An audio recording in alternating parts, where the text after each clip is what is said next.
ઓલપાડ તાલુકાના કઠોદરા ગામમાં યોજાયેલી ગ્રામસભા દરમિયાન સરકારી જમીનને લગતા અગાઉના ઠરાવને લઈને ભારે હોબાળો મચ્યો હતો। ગ્રામજનોના ઉગ્ર વિરોધ બાદ પંચાયતે અગાઉ પસાર કરેલો ઠરાવ રદ કરવાની જાહેરાત કરી હતી। મળતી માહિતી મુજબ 5 જૂન 2026ના રોજ યોજાયેલી ગ્રામસભામાં ઠરાવ નંબર 7 હેઠળ શ્રી સત્યનારાયણ ચેરિટેબલ ટ્રસ્ટને સરકારી જમીન પર પોતાના ખર્ચે વૃક્ષારોપણ કરવા તથા 7 વર્ષ સુધી તેને જાળવણી કરવાની મંજૂરી આપવામાં આવી હતી। જો કે ગ્રામજનો અને કેટલાક પંચાયત સભ્યોનો આક્ષેપ હતો કે આ ઠરાવ તેમની જાણ બહાર અને તેમની સંમતિ વિના પસાર કરવામાં આવ્યો હતો। આ મુદ્દો ગ્રામજનો સુધી પહોંચતા આજે યોજાયેલી ગ્રામસભામાં મોટી સંખ્યામાં લોકો હાજર રહ્યા અને ઠરાવ સામે જોરદાર વિરોધ નોંધાવ્યો। વિરોધને પગલે પંચાયતે અગાઉનો ઠરાવ રદ કરવાનો નિર્ણય લીધો। ગ્રામસભા દરમિયાન હીરાપરના 2 વિસ્તારના રહેવાસી જેસાભાઈ ભરવાડે પણ પોતાના વિસ્તારમાં રોડ રસ્તાની સમસ્યા અંગે અનેક વખત લેખિત અને મૌખિક રજૂઆતો છતાં કોઈ કાર્યવાહી ન થતા રોષ વ્યક્ત કર્યો। આ મુદ્દે ગ્રામસભામાં ઉગ્ર બોલાચાલી પણ થઈ હતી। ગ્રામસભામાં સરપંચ, જિલ્લા પંચાયત અને તાલુકા પંચાયતના સભ્યો સહિત મોટી સંખ્યામાં ગ્રામજનો હાજર રહ્યા હતા। સમગ્ર ઘટનાએ ગામમાં ચર્ચાનો વિષય બન્યો છે। હું હીરાપરના 2નો સભ્ય છું। મારું નામ ભરવાડ જસાભાઈ ગોવિંદભાઈ છે। પંચાયતમાં વારંવાર મેં રજૂઆત કરેલી છે। જ્યારથી બોડીમાં આવ્યો ત્યારથી મેં મેન રસ્તાની માંગ કરેલી છે, પાણીના નિકાલની માંગ કરેલી છે અને લેખિતમાં પણ વારંવાર મેં આપેલું પણ છે એ લોકોને। અને દરેક મિટિંગમાં ડેપ્યુટી સરપંચ છે, મારી સાથે સભ્ય છે, જસવંતભાઈ છે, બધાને પૂછી જુઓ। વારંવાર મેં રજૂઆત કરતા છતાંય મારા એરિયામાં કોઈ ધ્યાન દોરી કરતા નથી। એનું કારણ કે મેં વિરુદ્ધ પક્ષનો માણસ છું, એને લીધે મારે તે કામ થતું નથી।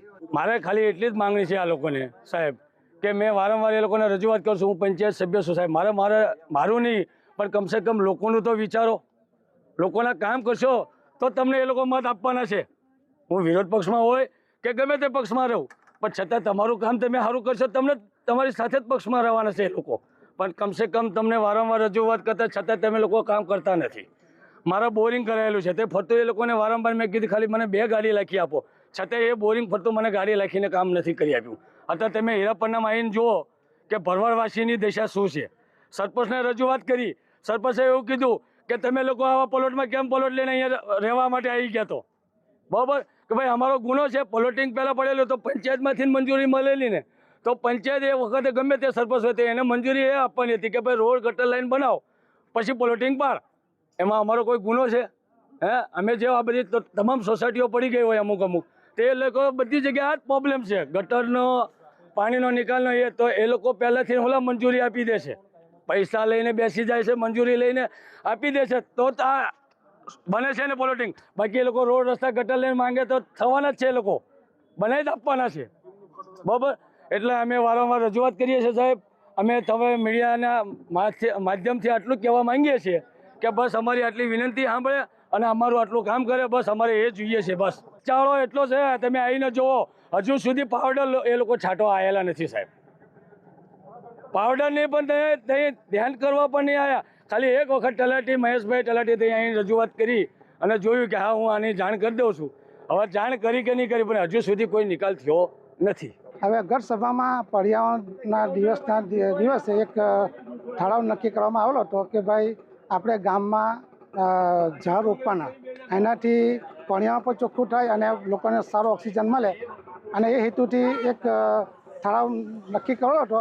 પણ હવે આજની જે ગ્રામસભામાં છે તો ગામ લોકો આવીને એમનો વિરોધ કર્યો છે અને કે અમારે જરૂર નથી, તો અમે એ ઠરાવને કેન્સલ કરીએ છીએ અને નવે નામથી ફેર વિચારણા કરી છે અને એના માટે અમે એ ઠરાવને કેન્સલ કરેલો છે। એટલે હવે એ જગ્યા એમ જ ખાલી જ છે, એની અંદર કોઈ અમે ઝાડ રોપવાના નથી। ગ્રામજનોને એવું કહેવું છે કે ભાઈ તમે આ જગ્યા ખોટા કામ માટે આપી છે। Bureau report, RN news, scheme Kathodara.